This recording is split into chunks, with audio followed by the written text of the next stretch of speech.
सान्दुङाबो जि ब्रां ब्रां दिनै गबिन्दजों फेरेंगाजों प्रमदजों मा खालामनांगौ खालामजोबखो जोंखौ गासिबो एक्स एनडिएफबि इयावनो दंफैजोबो नै एनडिएफबिनि बारग' सोद्रोमा मथि सानै साथामसोआलसो जायफ्रा सोरजोंबा दैदेन जानानै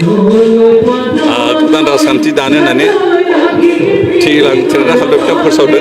दिनै बिथांमोनजों रावबो रायजो राजा गैया। खुलुमबाय रायजो राजा नोंथांमोन फिन आरो खनसेबाव राजखान्थि गोदान दोलो दानो नाजानायनि सायाव टपिकआ फैफिननि गबिन्द चन्द्र बसुमतारी नोंथाङाबोथ' सानसे समाव आफादनिमोन नोंथांखौ सोर सापर्ट खालामदोंमोन बै समाव जों खनसेयावनो बा नों खनसेयावनो राजा जाहैगोन बे नङा नोङो साननानै ला नोंजोंबोदि बेसेबां मानसिफोर दं आंखौ बेसेबां सापर्ट खालामो मेन बाथ्राया आंखौ बेसेबां सापर्ट खालामो नंगौना नङा बाथ्राया बेसो गबिन्द चन्द्र बसुमतारीखौ जेब्ला गोजोन गोरोबथा जादोंमोन अब्लानि समाव जिहेतु आफादनि सासे केदार माने लिडार आफादनि लिडार रायजो राजानि जाखिनि सुबिदा उसुबिदाफोरखौ बिथांमोना मोनथिजोबगौ आरो बर' रायजो राजानि जेखिनि गांनाय उखैनाय बेफोरखौ मोनथिजोबगौ जायनि जाहोनाव गबिन्द चन्द्र बसुमतारीया हाथियार दैनो गोनां जादोंमोन बै समाव जेब्ला एनडिएफबिआ गिबि जोनोम मोनजेनदों बिएसएफ महराव अब्लानि समाव बिएसएफ महराव बेसेबां सापर्ट खालामदोंमोन आरो बेसेबां एक्सेप्ट खालामदोंमोन नंगौना नङा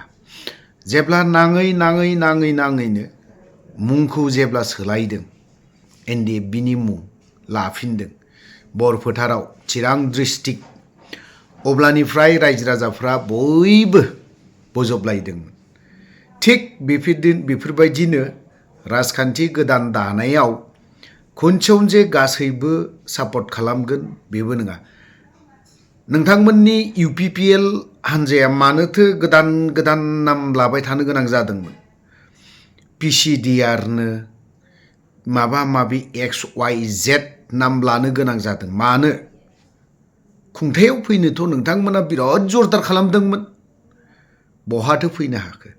जेब्ला गोजोन गोरोबथा जादों अब्लानि बिनि उनावसो फैदों बेखौ एसे स्टाडि खालाम गोदान राजखान्थि दानाय लगे लगे गासैबो रायजो राजाया जे सापर्ट खालामगोन बेबो नङा इउपिपिएलखौ एज ए हल जों बिटिसिनि बर' रायजो राजाफ्रा सापर्ट खालामदोंना जुदि एज ए हल बर' रायजो राजायानो जुदि इउपिपिएलखौ सापर्ट खालामदोंमोनबा मानोथो एफाराब 10-11थासोल'नो देरहानाय थांनाय बिटिसि इलेक्शनाव स्टाडि खालाम बेखौबो एसे जुदि इउपिपिएलआ जुदि बे समाव बिराद स्ट्रंमोनबा मानो 11थाल'नो होनबा बिपिएफआसो 17था ना बेसेबांबा मोनदो थांनाय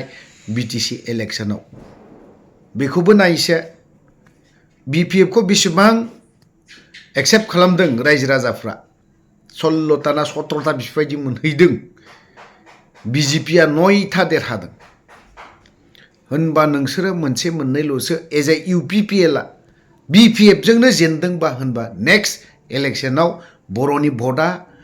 गावैनि जेबो गिदिर बाथ्रा नङा 100% बे गावनानै दं बर'नि भटआ आरो जुदि राजखान्थि गोदान जुदि दायोब्ला बावहाय गोदान राजखान्थिनिफ्रायबो मोनथाम मोनब्रैसोआथ' 100% देरहागोन गबिन्द चन्द्र बसुमतारीया दै गांदों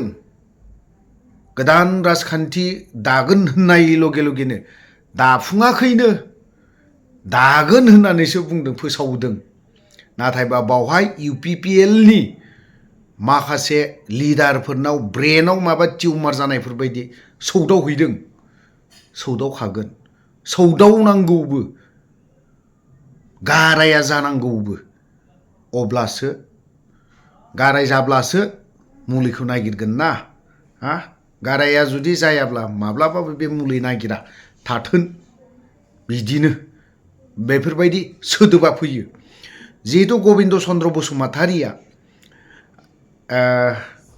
बिथांमोनजों सापर्ट गैया होनदों आरो लोगोसे साथामसो लिडार बे साथामसो लिडारानो जथेस्थ मोनसे राजखान्थि गोदान दानो थाखाय बिराद गियानि गुनि ब्रेनि बिराद डायनामिकनो मानसि बेफोरबायदि नांलाया नैबे बुस्थुखौबो साननानै नायनाया मोजां दिनैनि आबादारिया गाबोननि पलिटिसियान नंगौना नङा दिनैनि गरिबा गाबोननो माहाजोन सानफ्रोमबो जे समबार फैगोन बे नङा रबिबाराबो फैगोन मिन्थिबाय फैहां जादों लोगोसे सानफ्रोमबो रबिबाराबो जे फैगोन बेबो नङा समबाराबो फैयो बै समबारखौ नेनानै दं जों आरो राजखान्थि गोदान दायोब्ला रायजो राजाफ्रा गासैबो बोजबगोन बेबो नङा गबिन्द चन्द्र बसुमतारिया ब्रेनाव नांहैदों नोंथाङा जेसेबांखि बुङा मानो जेसेबांखि माया मानो जेसेबांखि मा खालामा मानो राजखान्थि गोदाना ओंखारनो हासिगौ बारा गोबाव गैला मुङा फैसिगोन राजखान्थि गोदानखौ दाजोबाखै बावहायनो UPPLनि माखासे दैदेनगिरिफ्रा दै गांदों उसुबिदा मोनदों बिथांमोनजों रायजो राजाफोर गैया होननानै बुंलाबायदों आरो पलिटिकेल हान्जा दानो हानायनि ब्रेन गैया माबा माबि गैया होनदों ब्रेना मानसिनि ब्रेना बयनाबो समान नाथायबा जों बै ब्रेनखौ इउज खालामनो रोङाखै बै ब्रेनफोरखौ इउज खालामनो रोङाखै जायनि जाहोनाव जोंनि ब्रेनफ्रा दाल जालांदों पलिटिशियान हिसाबै नोंथाङाबो सासे बिराद गिदिर पलिटिशियान गबिन्द चन्द्र बसुमतारि नोंथांनि सायावथ' गोबां बाथ्रा बुंनो हायोमोन लासिं सिं गबिन्द चन्द्र बसुमतारिया 100% जिर' जानो थांगासिनो दङ आरो देरहाया बियो माब्लाबाबो देरहाया गबिन्द चन्द्र बसुमतारिया देरहा होनायनि मोनसे लाइनानो गैया देरहा होजाथाव खुनु माबायानो गैया NDFBनि केडारफोरखौ गाग्लायनानै दोननाय नासयनाय गादबनाय बेफोरनिफ्राय उदांनि बाथ्रा बुङोमोन नाथायबा बे गबिन्द चन्द्र बसुमतारिया ओरैबायदि NDFBनि केडारफोरखौ नासयदों गादबदों उदां खालामनो होआखै जायनि जाहोनाव नैबे राजखान्थि गोदाना जानो थांगासिनो दङ फुल कमप्लिटनो आं मोनसे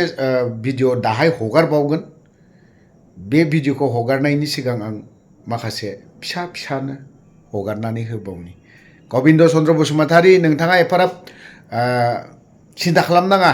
राजखान्थि गोदाना माबायदि सोलियो बे बिथांमोननि बाथ्रा नोंथाङा नोंनि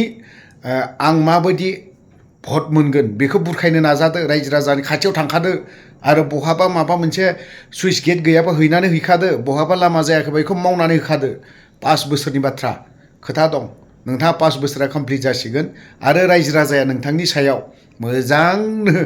बांगाल दै लोंहोसिगोन माने फेजेन खाथारसिगोन एबाराव मोजां रोखोमाव नोंथाङा आसा खालामनानै लाब गैला खारन 5 बोसोराव नोंथाङा जेरैबायदि मावनांगौमोन बेखौबो मावाखै रायजो राजानि जाखिनि मावनांगौ बेखौ मावाखै NDFBनि केडारफोरखौ मा अबस्था जानानै दं जोबथारनायाव आं मोनसे भिडिअ हगारनानै होगोन NDFBनि केडारफोरा दिनै बहाबा कम्पानि वायर कम्पानियावसो मावनानै जाहैनानै दं बिनि माखासे भिडिअ भिजुएल हरगासिनो दं बेफोरनि सायाव सिन्था खालामदोंना गबिन्द चन्द्र बसुमतारि नों गोदान राजखान्थिखौ नों साननांगौ दरखार गैया नोंनि राजखान्थिखौ नों सिन्था खालाम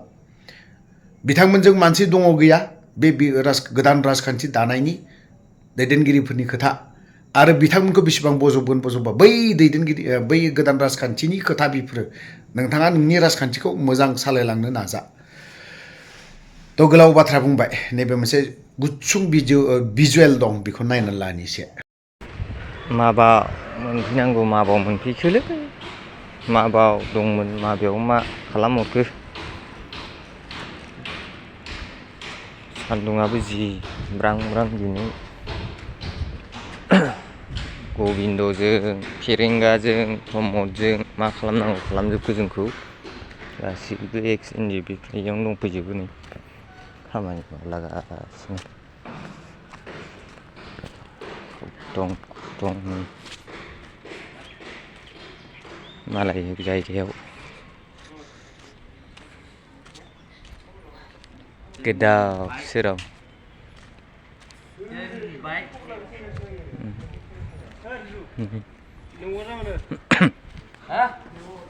गोदाव सोराव जालायदों